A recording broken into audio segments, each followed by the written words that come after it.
Hello everyone, welcome to our YouTube channel, Class of Homeopathy. In previous lecture, we have concluded the aphorism number 70. Aphorism number 1 to aphorism number 70 mainly theoretical parts હતો. હવેના aphorisms જે આપણે જોશું from 71 to 294 according to 5th edition mainly practical parts છે, practical points છે. So mainly in aphorism number 71 એમાં આપેલા છે કે આગળના aphorismના આપણે શું જોઈશું. તો in as it is now no longer a matter of doubt that the diseases of mankind consist merely of groups of certain symptoms and may be annihilated and transformed into the health by medicinal substance, but only by such as are capable of artificially producing similar morbid symptoms, and such is the process in all genuine cures. Hence the operation of curing is comprised. Operation of cure આપણે જોયું કે homeopathic મેડિસિનની mode of action શું છે, એન્ટીપેથિક mode of action શું છે. એવી જ રીતે હોમિયોપેથીમાં જે આ જે એક્શન છે એ હોમિયોપેથિક મેડિસિન્સની એના આગળના પ્રેક્ટિકલ પોઈન્ટ્સ ક્યાં છે. તો in first point, how is the physician to ascertain what is necessary to be known in order to cure the disease. એટલે ફિઝિશિયનને શું એસર્ટેઇન કરવાનું છે, કેવી રીતે એસર્ટેઇન કરવાનું છે જેથી એને હેલ્પરૂપ થાય કે પેશન્ટના કઈ કઈ સિમ્ટમ્સ લેવા અને એને અકોર્ડિંગ કઈ મેડિસિન્સ આપી, સિમિલર ક્યુરેન્ટર છે, સિમિલર મેડિસિન કઈ આપી અને એસર્ટેન કરવા માટે ક્યાં પોઈન્ટ્સ જરૂરી છે એ મેઇનલી ઇન ફર્સ્ટ પોઈન્ટ કીધેલું છે. સો ઇન ફર્સ્ટ પોઈન્ટ મેઇનલી કીધેલું છે કે કેસ ટેકિંગ માટે, કે કેવી રીતે આપણે ઇન્ફોર્મેશન કલેક્ટ કરી, કેવી રીતે એસર્ટેન કરવું કે જેથી આપણને ખ્યાલ પડે કે આપણે આ વસ્તુ લેવાની છે. In second point, how is he two gain a knowledge of the instruments adapted for the cure of the natural disease, the pathogenetic power of the medicine. એટલે હોમિયોપેથિક મેડિસિનની પેથોજેનિક પાવર શું છે, એની પેથોફિઝિયોલોજી શું છે, એની મેડિસિનની એક્શન શું છે, એને આપણે એસર્ટેન કરવા માટે, મેળવવા માટે શું શું કરવું જોઈએ એના માટેના પોઈન્ટ્સ આપેલા છે. એને કહીએ આપણે ડ્રગ પ્રૂવિંગ. એ છે મેનલી ડ્રગ પ્રૂવિંગ. આ જે કેસ ટેકિંગનો પાર્ટ છે એ એફોરિઝમ નંબર 72 to 104 સુધી છે. એવી જ રીતે ડ્રગ પ્રૂવિંગના એફોરિઝમ છે 105 to 145 સુધી છે. એવી જ રીતે third point, what is the most suitable method of employment of the medicine. એટલે કઈ મેથડ છે કે જ્યાંથી એ મોસ્ટ સુટેબલ મેથડ છે કે જે આપણે હોમિયોપેથિક મેડિસિન કોઈ ડિઝીઝડ પેશન્ટને આપશું. Morbific artificial morbific agent for the cure of the nature ડિઝીઝના ક્યોરિંગ માટે જે આર્ટિફિશિયલ મોર્બિફિક એજન્ટ જે આપશું એ કેવી રીતે આપવી, કઈ પોટેન્સીમાં, કઈ ડોઝમાં, કેવા રિપીટેશનમાં, કેવી રીતે શું આપવું, એના માટેની બધી ઇન્ફોર્મેશન આ થર્ડ પોઈન્ટમાં છે. So let start with the aphorism number 72 કે from 72 the acute disease and mainly વાત કરેલી છે એક્યુટ ડિઝીઝ અને ક્રોનિક ડિઝીઝની employment of the medicines. Aphorism number 72 માં એક્યુટ ડિઝીઝ અને chronic disease. With respect to the first point, the following will serve as a general preliminary view of the disease to which a man is liable are either a rapid morbid processes of the abnormally deranged vital force which have a tendency to finish their course more or less quickly but always in a moderate time. This termed as acute disease. So acute disease કોને કહેવાય? Acute disease માટે શું કીધેલું છે કે it is abnormally deranged vital force which have tendency to finish their course more or less quickly. That means a very shorter period of time, more or less quickly, but always in a moderate time, a specific moderate time સુધી જશે અને more or less quickly જે એનો time છે એ period પૂરો કરશે. These are termed as a acute disease. For they are disease of such a character that with a small, often હવે અહીંથી ક્રોનિક ડિઝીઝની ડેફિનેશન ચાલુ થાય છે કે for they are disease of such a character that with a small, often imperceptible beginning. મતલબ initially શું હશે, initial લેવલમાં કે જે ક્રોનિક ડિઝીઝ છે એ ક્રોનિક ડિઝીઝનો જે શરૂઆત છે, જે બિગિનિંગ છે, that is mostly imperceptible. Dynamic derange the living organism. Disease is always dynamic. Derange the living organism મતલબ વાઇટલ ફોર્સને ડિરેન્જ કરશે. Each in its own peculiar manner and cause it gradually to deviate from the healthy condition in such a way that, એટલે એ healthy કન્ડિશનમાંથી gradually અને in such a way that the automatic life energy, that is vital force, where office is to preserve the health, એટલે જે એને હેલ્થને preserve કરવાની છે, જે પ્રિઝર્વેશન માટે છે હેલ્થની vital force, only oppose to them at the commencement એટલે બિગિનિંગમાં જે એને ઓપોઝ કરશે. જે વાઇટલ ફોર્સ છે એ બિગિનિંગમાં કેવું વેરી સ્લો પ્રોગ્રેસ, ઓલું કેમ ફાસ્ટ છે, ક્વિક છે, વેરી લેસ પીરિયડ ઓફ ટાઈમમાં હોય એક્યુટ ડિઝીઝ. જ્યારે ક્રોનિક ડિઝીઝ છે એ બિગિનિંગમાં વેરી સ્લો ઇમ્પરસેપ્ટેબલ હોય, પરસીવ પણ ના થાય કે આ ક્રોનિક ડિઝીઝ સ્ટાર્ટ થઈ ગયો છે એવી રીતે. હવે એને ઓપોઝિટમાં વાઇટલ ફોર્સ આવશે at the commencement, at the beginning, and during their progress the imperfect, the unstable, useless resistance. જે રેઝિસ્ટન્સ આપશે વાઇટલ ફોર્સ, એક્યુટ ડિઝીઝ હશે તો પણ રેઝિસ્ટન્સ આપશે વાઇટલ ફોર્સ, કે જેથી જે એક્યુટ ડિઝીઝ છે એ બહુ સિવિયરિટીમાં આગળ ન વધે. એવી જ રીતે ક્રોનિક ડિઝીઝમાં પણ વાઇટલ ફોર્સ એનું પોતાનું કામ કરશે. એમાં શું કે ડ્યુરિંગ ધેર પ્રોગ્રેસ, ડિઝીઝની પ્રોગ્રેસમાં, these are imperfect, unsuitable and very useless resistance but is unable of itself to extinguish. જે વાઇટલ ફોર્સ એની રીતે ટ્રાય પણ કરશે કે આપણે ક્રોનિક ડિઝીઝને એનિહિલેટ કરીએ, રિમૂવ કરીએ by their own action, by the vital force, but એ નહીં થાય. They are unable to extinguish them but must helplessly suffer patient itself to be ever more and more abnormally deranged until at the length the organism is destroyed. જ્યાં સુધી organism destroy નહીં ત્યાં સુધી process આગળ જ વધતી જશે, until and unless આપણે એને આપણી હોમિયોપેથિક મેડિસિનથી ઇન્ટરપ્ટ કરીએ for the cure of the disease. These are termed as a chronic disease. એટલે એક્યુટ ડિઝીઝ અને ક્રોનિક ડિઝીઝ કોને કહેવાય મેઇનલી એની જ વાત કરેલી છે એમ. And they are caused by infection with a chronic miasm. Miasm is very vast topic, very debatable topic. એના માટે આપણે જેમ જેમ એફોરિઝમ આગળ વધશે એમ એમ ડિસ્કશન આગળ કરતા જશું. સો મેઇનલી આમાં શું છે કે એક્યુટ ડિઝીઝ અને ક્રોનિક ડિઝીઝ મેઇન ડિફરન્સિએશન એ જ છે કે acute disease very lesser period of time, more or less quickly remove થઈ જ જશે.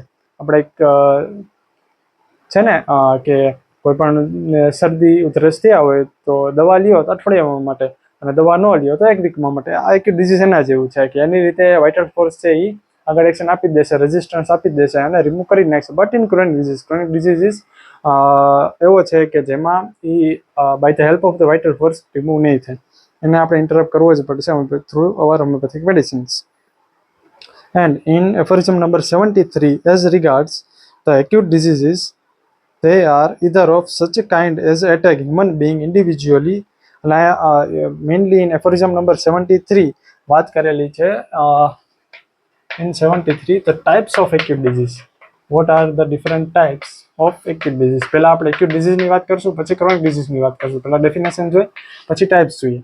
તો in types of acute diseases in aphorism number 73, such a kind of attack human being, first છે કે જે ઇન્ડિવિજ્યુઅલ પર્સનને અટેક કરશે થ્રુ એક્યુટ ડિઝીઝ.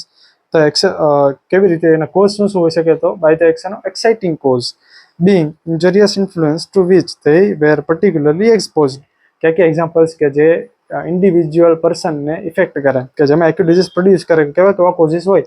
જેમ કે excesses of food or an insufficient supply. Excesses of food એટલે કોઈ person છે ગયો હોય લગ્નમાં, 250 રૂપિયા આપવો પડ્યો હોય, 251 એકલો માણસ હોય, 251 આપણે આપવો પડ્યા હોય, એને ક્યાંક તો વસૂલ કરવાના, ફૂડમાં વસૂલ કરી લેશે. So in excess of food એને એક્યુટ ડિઝીઝ પ્રોડ્યુસ કરશે. Or an insufficient supply of it, mostly in fasting, કે 2-4 દિવસનું જે ફાસ્ટિંગ છે એની વાત છે. And severe physical impressions like chills or over heating, dissipation, strains. એટલે આ સ્ટ્રેન થાય or over heating, over chilling, exposure to chill or કોલ્ડથી શરદી ઉધરસ, ને એક્સપોઝર ટુ ઓવર હીટિંગથી સનસ્ટ્રોક, ને જે આ બધા એક્યુટ ડિઝીઝીસ છે. ઓર physical irritations and even some mental emotions also, and the like are accenting causes of such a acute febrile affections. આ શું કરશે? acute febrile affections કાંઈ પણ નાના મોટા fever produce, cold and cough produce કરી શકે. In reality, however, they are generally only a transient explosion of latent sora. આ શું છે કે જે સોરા અંદર પડેલો છે, જે લેટેન્ટ ફોર્મમાં છે, કે જે બહાર નથી આવ્યો, એ એક્સપોઝર થશે, જે એક્સપોઝ થશે, અને આ એક્સપ્લોઝનથી જ એક્યુટ ડિઝીઝ પ્રોડ્યુસ થશે. And which spontaneously returns to its normal state if the acute diseases were not of a too violent of character and were soon quelled. A generally જો બહુ વાયોલન્ટ કેરેક્ટર નહીં હોય તો એની રીતે જ એનિહિલેટ થઈ જશે અને એક્ઝિટ કરશે, ત્યાંથી એક્યુટ ડિઝીઝ આગળ નહીં વધે. ઓર they are of such a kind as attack several persons at the same time. આ ઇન્ડિવિજ્યુઅલની વાત થાય, that means individual acute disease. હવે એવા ડિઝીઝ કે જે અમુક સ્પેસિફિક ગ્રુપ ઓફ પર્સન છે એમને ઇફેક્ટ કરે. In such a kind attack several person at the same time, here and there, that means sporadically. એટલે અહીંયા અમુક પર્સનને અને બીજી કોઈ અધર લોકેશનમાં અમુક પર્સનને એફેક્ટ કરે by means of meteoric or telluric influences and injurious agent. By these action કે જે એમને સ્પોરેડિક ડિઝીઝ મેઇનલી પ્રોડ્યુસ કરે. The susceptibility for being morbidly affected by which is possessed by only a few person at one time. એટલે કોઈ સ્પેસિફિકમાં કોઈ few person હશે, કોઈ વધારે persons નહીં હોય. Allied to these are those diseases in which many persons are attacked with a very similar suffering from the same cause. Same cause અને same suffering આવશે. જો સેમ કોઝ અને સેમ સફરિંગ હોય તો ધેટ ઇઝ એપિડેમિક ડિઝીઝ. એટલે આ પણ types of acute disease જ છે. These diseases generally becomes infectious or contagious when they prevail among a thickly congregated masses of human beings. Thence arises a fever. In each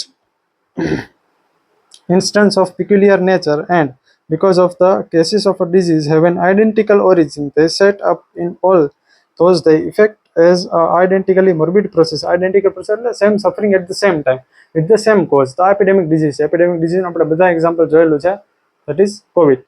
અને જે સ્પોરેડિક disease છે કે જે અમુક પર્સનને આવે અમુક પર્સનને ત્યાં એફેક્ટ કરે, that is સ્પોરેડિક. અને ઇન્ડિવિજ્યુઅલ, એટલે 3 ટાઈપ્સ ઓફ એક્યુટ ડિઝીઝ છે mainly, which when left to itself terminates in a moderate period of time in death or recovery. In moderate period of time either death or ends into the recovery. Like examples માં તો કે the calamities of war, inundations and famine. આ પૂર આવી ગયું કે વધારે people ભેગા થઈ એ વાળી વાત છે. Are not infrequently their exciting causes in a producer. Sometimes they are peculiar acute miasms which recur in the same manner. અહીંયા વાત છે માયાઝમ્સની. એટલે કે માયાઝમ શું છે કે જે આ માયાઝમને ફાઇન્ડ આઉટ કરવા માટે હનીમેન સરને 12 વર્ષ લાગ્યા હતા કે આ ક્રોનિક ડિઝીઝ, એક્યુટ ડિઝીઝ સારા થઈ જશે, પાછું એને જ એક્યુટ ડિઝીઝ આવે છે. બટ ક્રોનિક ડિઝીઝ છે તો મેઇનલી શું કે પેલિએશન કરે છે કે સમ પીરિયડ ઓફ ટાઈમમાં સારું થાય છે, પણ જેમ જેમ ક્રોનિક ડિઝીઝ આગળ જેમ પાછા એને જ આવે છે. તો આના માટે આ માયાઝમને ફાઇન્ડ આઉટ કરવા માટે હનીમેન સરને 12 વર્ષ રિસર્ચ કરતા લાગ્યા હતા. આગળ એની આખી હિસ્ટ્રી જોશું આપણે, કેવી રીતે માયાઝમ આવ્યા, માયાઝમ શું છે, કેવી રીતે હોય. અત્યારે શોર્ટ તમને આપું તો એમાં એવું છે કે જે એક્યુટ ડિઝીઝ છે that is mainly from the acute miasms. Acute miasms is also two types, like recurrent acute miasm and non-recurrent acute miasm. જેમ એક્યુટ ડિઝીઝના 3 ટાઈપ છે, individual acute disease, sporadic acute disease અને epidemic acute disease. એવી જ રીતે માયાઝમ છે, acute માયાઝમ છે એના 2 ટાઈપ છે મેનલી, રિકરન્ટ અને નોન રિકરન્ટ. રિકરન્ટ એટલે શું કે વારે વારે એ જ માયાઝમ આવ્યા રાખે, એને જ લેટેન્સ વાળા હોય એ બહાર આવ્યા રાખે અને ડિઝીઝ પ્રોડ્યુસ થયા રાખે. બટ નોન રિકરન્ટ માયાઝમ શું છે, એક વાત થાય ત્યાંથી વયું છે, પછી એને જ માયાઝમ પાછું લેટેન્સ વાળામાં પડ્યો તો એ બહાર ન આવે એવી રીતે. Which either attack a person but once in a lifetime. Once in a lifetime એટલે that is non-recurrent miasm. Like example like smallpox, measles, whooping cough, the ancient smooth, bright red scarlet fever, syndrome, the mumps. આ સમયના એવા diseases છે કે જે mostly અત્યારે તો જોવા પણ નથી મળતા. એ સમયના એવા ડિઝીઝ છે. હનીમેન સરે આ બુક લખી ત્યારની વાત છે કે ત્યારે આ બધા નોન રિકરન્ટ માયાઝમ વાળા હતા કે એક વાત થાય પછી પ્રોડ્યુસ ના થાય.